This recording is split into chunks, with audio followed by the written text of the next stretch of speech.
નમસ્કાર મિત્રો, કાયદાની વાતોમાં એડવોકેટ સંજય પંડિત આપને આવકારે છે. મિત્રો, આજે આપણે ભારતીય સાક્ષી અધિનિયમ 2023 એના પ્રકરણ 1ની ચર્ચા કરવા જઈ રહ્યા છીએ. મિત્રો, ભાગ 1 પ્રકરણ 1 મેં અગાઉના વિડીયોમાં જેમ આપને કીધું કે કુલ 4 ભાગ આપણા આ અધિનિયમમાં છે. ભારતીય સાક્ષી અધિનિયમમાં જે ઇન્ડિયન એવિડન્સ એક્ટ 1872 એની જગ્યાએ રિપીલ થયો છે અને 1/7/2024થી અમલમાં આવી રહ્યો છે. મિત્રો, તો પેલું પ્રકરણ છે પ્રારંભિક, જે પ્રિલિમિનરી કહેવાય, કે જેમાં કલમ 1 છે ટૂંકું શીર્ષક, એપ્લિકેશન અને પ્રારંભ. આ અધિનિયમ ભારતીય સાક્ષી અધિનિયમ 2023 કહેવાશે. તે કોર્ટમાં માર્શલ આરંભ સહિત કોઈ પણ કોર્ટમાં અથવા તે પહેલાંની તમામ ન્યાયિક કાર્યવાહીમાં લાગુ છે, પરંતુ કોઈપણ કોર્ટ અથવા અધિકારી સમક્ષ રજૂ કરાયેલ એફિડેવિટ માટે નહીં કે લવાદ સમક્ષ કાર્યવાહી કરવા માટે નહીં. તે કેન્દ્ર સરકાર અધિકૃત ગેઝેટમાં સૂચના દ્વારા નિમણૂક કરી શકે તે તારીખથી અમલમાં આવશે. 2023નું બિલ બન્યું છે એટલે આમાં તારીખ નથી આપવામાં આવી, પરંતુ હવે તારીખ જાહેર થઈ ગઈ છે. 1/7/2024થી અમલમાં આવશે અને તે માર્શલ કોર્ટ એટલે મિલિટરીની કોર્ટ આરંભ સહિત કોઈપણ કોર્ટમાં અથવા તે પહેલાંની તમામ ન્યાયિક કાર્યવાહીમાં પણ લાગુ પડે છે, પરંતુ કોઈપણ કોર્ટ અથવા અધિકારી સમક્ષ રજૂ કરાયેલ એફિડેવિટ માટે લાગુ નહીં પડે કે લવાદ સમક્ષ જો કોઈ કાર્યવાહી હશે તેમાં લાગુ નહીં પડે.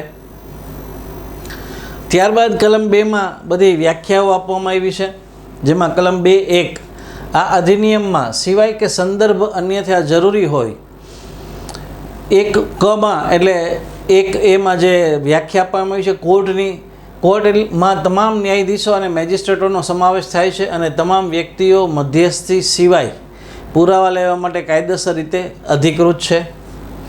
ત્યારબાદ છે ખ નિર્ણાયક પુરાવો. એની વ્યાખ્યા અહીંયા આપવામાં આવી છે. નિર્ણાયક પુરાવાનો અર્થ એવો થાય છે કે જ્યારે આ અધિનિયમ દ્વારા એક તથ્યને બીજા નિર્ણાયક પુરાવા તરીકે જાહેર કરવામાં આવે છે ત્યારે અદાલત એક હકીકતના પુરાવા પર બીજાને સાબિત તરીકે ગણશે અને પુરાવા આપવા માટે પરવાનગી આપશે નહીં, ખોટી સાબિતી કરવાના હેતુ માટે. નિર્ણાયક પુરાવો એટલે જ્યારે એક બાબત જે સાબિત થઈ ગઈ છે એવી ને એવી બીજી બાબતો તો કોર્ટ એને સાબિત જ ગણશે, પછી એને ખોટી છે એ પુરવાર કરવા માટે થઈને કોઈ પુરાવો આપવામાંની પરવાનગી કોર્ટ છે એ આપશે નહીં. મિત્રો, ત્યારબાદ છે ગ હકીકતના સંબંધમાં અસ્વીકાર્યનો અર્થ થાય છે જ્યારે બાબતોને ધ્યાનમાં લીધા પછી તે પહેલાં કોર્ટ કાં તો માને છે કે તે અસ્તિત્વમાં નથી અથવા તેના અસ્તિત્વને એટલા સંભવિત માને છે કે એક સમજદાર માણસે ચોક્કસ કેસના સંજોગોમાં તે અસ્તિત્વમાં નથી તેવી ધારણા પર કાર્ય કર્યું હોવું જોઈએ. અસ્વીકાર્યનો અર્થ જે આપવામાં આવ્યો છે, જેની વ્યાખ્યામાં આપવામાં આવી છે કે કોર્ટ જ્યારે કોઈ પણ બાબતને ધ્યાને લે અને એવા કન્ક્લુઝન ઉપર આવે કે અસ્વીકાર્ય છે, દેટ મીન્સ કે એ અસ્વીકાર્ય એટલે એ હતી નહીં અસ્તિત્વમાં, અથવા તો કોઈ જેને કહેવાય સામાન્ય બુદ્ધિવાળો માણસ છે એ એવી ધારણાથી જેને કામ કર્યું કે ખરેખર આ બાબત અસ્તિત્વમાં નહોતી, એટલે અસ્વીકાર્યની અહીં વ્યાખ્યા આપવામાં આવી છે. ત્યારબાદ દસ્તાવેજની વ્યાખ્યા આપવામાં આવી છે. દસ્તાવેજનો અર્થ વ્યક્ત અથવા વર્ણવેલા અથવા અન્યથા નોંધાયેલ કોઈ પણ દસ્તાવેજ છે. કોઈ પણ પદાર્થ પર અક્ષરો, આકૃતિઓ અથવા ચિહ્નો અથવા અન્ય કોઈ પણ માધ્યમો દ્વારા અથવા તેમાંથી એક કરતાં વધુ માધ્યમો દ્વારા તે બાબતને રેકોર્ડ કરવાના હેતુ માટે ઉપયોગમાં લેવાના હેતુથી અથવા જેનો ઉપયોગ કરી શકાય છે અને તેમાં ઇલેક્ટ્રોનિક અને ડિજિટલ રેકોર્ડનો પણ સમાવેશ થાય છે. એટલે અહીં હવે દસ્તાવેજમાં ઇલેક્ટ્રોનિક રેકોર્ડનો પણ બધો સમાવેશ કરી લેવામાં આવ્યો છે. મિત્રો, એમાં પછી ઉદાહરણ આપીને સમજાવવામાં આવ્યું છે દસ્તાવેજમાં કે કઈ કઈ બાબતો છે કે કઈ કઈ વસ્તુઓ છે એ દસ્તાવેજની વ્યાખ્યામાં આવે છે.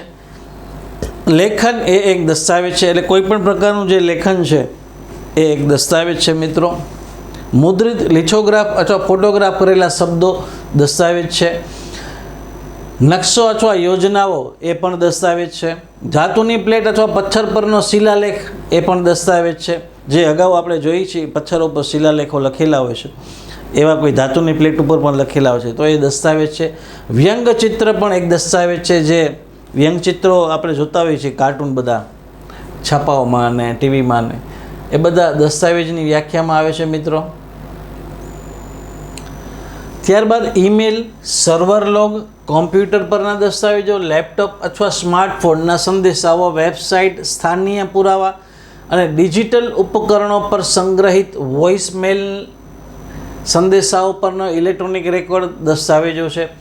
અહીં મિત્રો જે અત્યારે ખાસ જરૂર છે એ તમામ બાબતોનો અહીંયા સમાવેશ કરવામાં આવ્યો છે કે જે ઈમેલ છે, પછી કોઈ પણ પ્રકારના રેકોર્ડિંગ છે, વોઇસમેલ છે, આ તમામ બાબતોને હવે દસ્તાવેજ ગણવામાં આવશે જે ડિજિટલ ઉપકરણો ઉપર સ્ટોર કરવામાં આવતા હોય, સેવ કરવામાં આવતા હોય. આ તમામ સંદેશાઓને પણ દસ્તાવેજોની વ્યાખ્યામાં સમાવિષ્ટ કરવામાં આવ્યા છે મિત્રો. ત્યારબાદ છે પુરાવો કોને કહેવાય એની વ્યાખ્યા આપવામાં આવી છે મિત્રો. પુરાવાનો અર્થ છે અને તેમાં સમાવેશ થાય છે. કઈ વસ્તુઓનો સમાવેશ છે, કઈ બાબતોનો સમાવેશ પુરાવામાં થાય છે એની ચર્ચા અહીં કરવામાં આવી છે મિત્રો. ઇલેક્ટ્રોનિક રીતે આપવામાં આવેલા નિવેદનો સહિત તમામ નિવેદનો કે જે કોર્ટ પરવાનગી આપે છે અથવા પૂછપરછ હેઠળની હકીકત બાબતોના સંબંધમાં સાક્ષીઓ દ્વારા તેની સમક્ષ કરવાની જરૂર છે અને આવા નિવેદનો મૌખિક પુરાવા કહેવામાં આવે છે. મૌખિક પુરાવો કોને કહેવાય એની વ્યાખ્યા આમાં આપી છે કે ઇલેક્ટ્રોનિક રીતે આપવામાં આવેલા નિવેદનો સહિત તમામ પ્રકારના નિવેદનો કે જે કોર્ટમાં પુરાવા તરીકે કોઈ સ્ટેટમેન્ટ આપ્યું હોય, જુબાની આપી હોય, આ તમામ બાબતો છે એ પુરાવો ગણાશે મિત્રો. ત્યારબાદ કોર્ટના નિરીક્ષણ માટે ઉત્પાદિત ઇલેક્ટ્રોનિક અથવા ડિજિટલ રેકોર્ડ સહિતના તમામ દસ્તાવેજો અને આવા દસ્તાવેજોને દસ્તાવેજી પુરાવા કહેવામાં આવશે.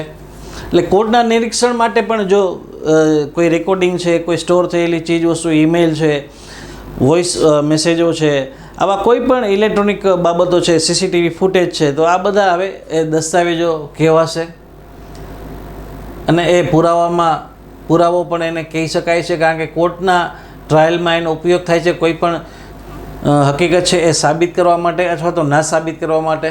ત્યારબાદ છે તથ્યનો અર્થ છે અને તેમાં સમાવેશ થાય છે કોઈ પણ વસ્તુઓની સ્થિતિ અથવા વસ્તુઓનો સંબંધ ઇન્દ્રિયો દ્વારા જોવામાં સક્ષમ કોઈ પણ માનસિક સ્થિતિ કે જેના વિશે કોઈ પણ વ્યક્તિ સભાન હોય. તથ્ય કોને કહેવાય તો એની વ્યાખ્યા આપવામાં આવી છે કે ઇન્દ્રિયો જે આપણી છે, આંખ છે, કાન છે, નાક છે, સ્પર્શ છે, એ કોઈ પણ સેન્સેશન જે આપણે અનુભવી શકીએ છીએ તમામ બાબતો કે હકીકતો છે કે જે ઇન્દ્રિયોથી દૃષ્ટિગોચર થાય છે, આપણે નરી આંખે જોઈ શકીએ છીએ, આ તમામ બાબતો છે એ તથ્ય તરીકે આમાં ગણવામાં આવી છે મિત્રો. અને કોઈ પણ માનસિક સ્થિતિ વિશે કે જે કોઈ વ્યક્તિ સભાન છે એ પણ તથ્ય ગણવામાં આવે છે. એમાં ઉદાહરણ આપીને સમજાવવામાં આવ્યું છે અમુક વસ્તુઓ ચોક્કસ જગ્યાએ ચોક્કસ ક્રમમાં ગોઠવાયેલી હોય છે એ હકીકત છે કે જે રૂટીન મુજબ કોઈ પણ ચીજ વસ્તુઓ છે એ એના યોગ્ય ક્રમમાં જ હશે એવું માની લેવામાં આવે કારણ કે રેગ્યુલર જો અહીંયા રાખવામાં આવતી હોય તો એ હકીકત છે. પછી વ્યક્તિએ કંઈ સાંભળ્યું કે જોયું એ પણ હકીકત છે. કોઈ વ્યક્તિએ કંઈ સાંભળ્યું હોય, કંઈ જોયું હોય એ પણ હકીકતની વ્યાખ્યામાં આવે છે. ત્યારબાદ છે વ્યક્તિએ અમુક શબ્દો કહ્યા તે હકીકત છે. કોઈ શબ્દો જે બોલાય છે એ પણ હકીકતમાં આવે છે મિત્રો. વ્યક્તિ ચોક્કસ અભિપ્રાય ધરાવે છે, ચોક્કસ ઈરાદો ધરાવે છે, સારું કામ કરે છે, વિશ્વાસ અથવા કપટથી અથવા કોઈ ચોક્કસ શબ્દનો કોઈ ચોક્કસ અર્થમાં ઉપયોગ કરે છે અથવા કોઈ ચોક્કસ સમયે કોઈ ચોક્કસ સંવેદના પ્રત્યે સભાન છે અથવા હતો તે પણ હકીકત છે મિત્રો.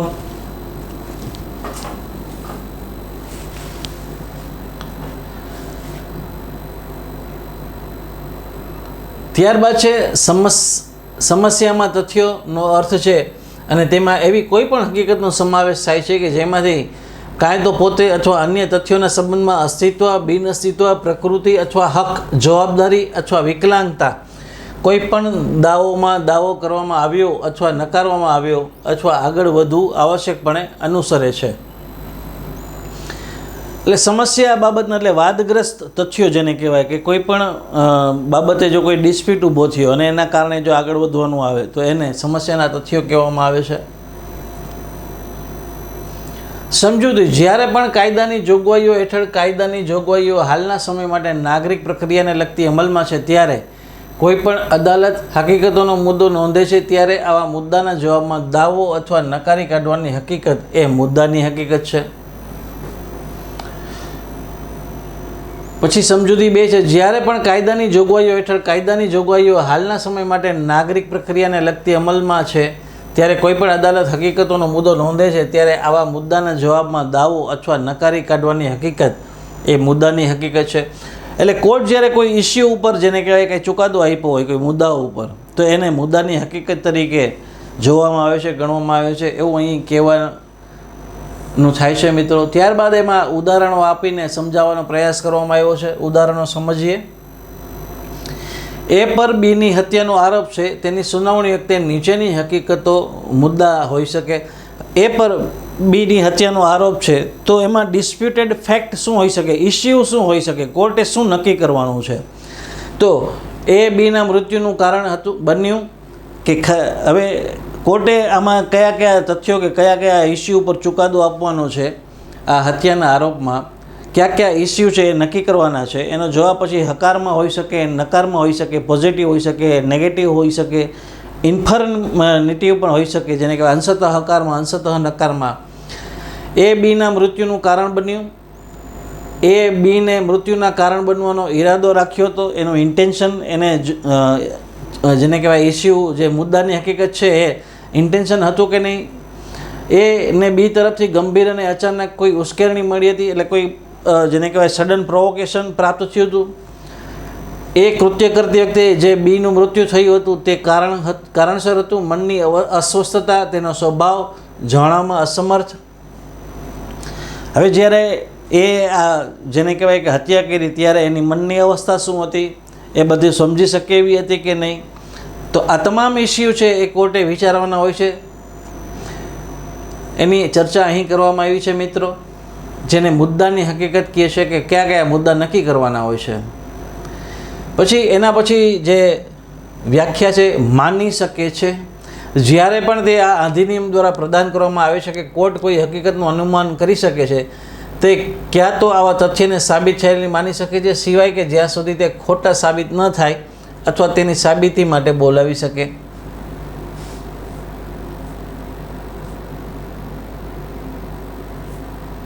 હવે માની શકે છે જ્યાં એવા શબ્દોનો ઉપયોગ કરવામાં આવ્યો હોય ત્યારે આ અધિનિયમ દ્વારા પ્રદાન કરવામાં આવ્યા કોઈ પણ તથ્યો છે એ સાબિત થયેલા છે એમ કોર્ટ માનશે અને એ રીતે જ કોર્ટ આગળ હાલશે.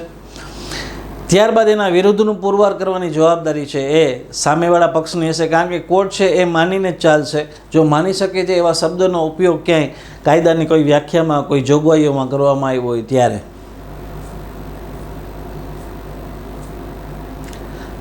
એનું એક સરળ ઉદાહરણ આપું તો આપણે જોઈએ છીએ કે જે ચેક રિટર્નના કેસો થાય છે, નેગોશિયેબલ ઇન્સ્ટ્રુમેન્ટ એક્ટ, તો એમાં એવી જોગવાઈ છે કે જેની પાસે ચેક આવ્યો છે, જે ચેક હોલ્ડર છે, એની પાસે એ ચેક કોઈ પણ કાયદેસરના લેણા પેટે જ આવ્યો હશે એવું અનુમાન કરીને જ કોર્ટ આગળ ચાલશે, એવું પ્રિઝમ્પશન કરીને જ કોર્ટ આગળ ચાલશે. હવે એ કાયદેસરના લેણા પેટેનો ચેક નહોતો તો એ પુરવાર કરવાની જવાબદારી આરોપી ઉપર છે, ફરિયાદી ઉપર નહીં. તો આ મેં એક સામાન્ય સમજૂતી કે સામાન્ય ઉદાહરણ આપીને આપણે સમજાવવાનો પ્રયાસ કર્યો મિત્રો. ત્યારબાદ છે સાબિત નથી. એની વ્યાખ્યા છે જ્યારે કોઈ હકીકત સાબિત ન થાય ત્યારે તે સાબિત ન થાય તેમ કહેવાય છે. એટલે કોઈ પણ હકીકત છે પુરવાર ન થઈ એટલે એ સાબિત નથી એવું કહેવાય છે.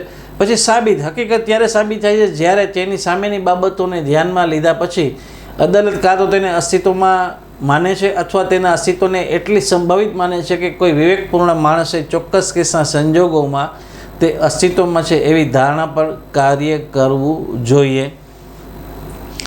એટલે સાબિત કોને કહેવાય તો જ્યારે કોર્ટ આખી જેને કહેવાય કે કેસ ચલાવીને કોઈ કન્ક્લુઝન ઉપર આવે કે ભાઈ ખરેખર આવું થયું હશે કે આ અસ્તિત્વમાં હતું કે નહીં. જો એ માને કે હા હતું તો એ સાબિત ગણાશે. અથવા તો કોર્ટ એવું પણ વિચારી શકે કે આવા સંજોગો હોય તો સામાન્યમાં બુદ્ધિ ધરાવતો માણસ છે એ કેવી રીતે વર્તે, કેવી ધારણા કરીને કાર્ય કરે, એના આધારે કોર્ટ નક્કી કરે તો એ સાબિત થયેલું ગણાશે. ત્યારબાદ છે સંબંધિત. આ અધિનિયમથી જોગવાઈઓમાં ઉલ્લેખિત કોઈ પણ રીતે જ્યારે તે અન્ય સાથે જોડાયેલ હોય ત્યારે તથ્યોની સુસંગતતા, જ્યારે પણ આ અધિનિયમ દ્વારા નિર્દેશ કરવામાં આવે છે કે કોર્ટ કોઈ તથ્ય માની લેશે ત્યારે તે એવી હકીકત સાબિત થયેલ ગણાશે, સિવાય કે જ્યાં સુધી તે ખોટી સાબિત ન થાય. સંબંધિત છે આ અધિનિયમ જોગવાઈઓને ઉલ્લેખિત કોઈપણ રીતે જ્યારે તે અન્ય સાથે જોડાયેલ હોય ત્યારે તથ્યોની સુસંગતતા સાથે સંબંધિત એક હકીકત અન્ય સાથે સુસંગત હોવાનું કહેવાય છે. એટલે કોઈ સંબંધિત એટલે કોઈ સાથે કનેક્ટેડ હોય એવી બાબતોનું અહીંયા વ્યાખ્યા કરવામાં આવી છે. ત્યારબાદ છે ધારણા કરશે. જ્યારે પણ આ અધિનિયમ દ્વારા નિર્દેશિત કરવામાં આવે છે કે કોર્ટ કોઈ તથ્ય માની લેશે ત્યારે તે એવી હકીકત સાબિત થયેલ છે એમ ગણશે, સિવાય કે જ્યાં સુધી તે ખોટી સાબિત ન થાય. ધારણા કરશે. જ્યારે કોઈ પ્રોવિઝન કે કોઈ કલમમાં અથવા કોઈ વ્યાખ્યામાં એવો શબ્દ આવે કે કોર્ટ આવી ધારણા કરશે ત્યારે એ હકીકત છે એ સાબિત થયેલી છે એમ માનીને જ કોર્ટ આગળ વધશે, સિવાય કે જ્યાં સુધી એનાથી વિરુદ્ધનું પુરવાર કરવામાં ન આવે. તો મિત્રો આ હતું પ્રકરણ 1 જે પ્રિલિમિનરી આપણે પ્રારંભિક પ્રકરણ સમજ્યા. હવે ભાગ 2 અહીંથી ચાલુ થાય છે અને ભાગ 2નું જેને કહેવાય પ્રકરણ 2 તથ્યોની સુસંગતતા એની ચર્ચા મિત્રો હવે આપણે આના પછીના વિડીયોમાં કરશું. હું આશા રાખું છું કે તમને આ વિડીયો પસંદ આવ્યો હશે, તમારા કાનૂની જ્ઞાનમાં વધારો કરશે. તમને જો આ વિડીયો પસંદ આવ્યો હોય તો તમારા ગ્રુપમાં જરૂરથી શેર કરજો અને મારી યુટ્યુબ ચેનલ એડવોકેટ સંજય પંડિતને સબસ્ક્રાઈબ અને લાઇક ન કરી હોય તો અત્યારે જ કરી દેજો. ફરી પાછો આવતા અઠવાડિયે નવા પ્રકરણના વિડીયો સાથે આપની સમક્ષ રજૂ થઈશ. ત્યાં સુધી મને રજા આપશો. પોતાનું ખૂબ જ ધ્યાન રાખજો. Take care. જય હિન્દ. કાયદાની વાતો સાથે જોડાયેલા રહેજો.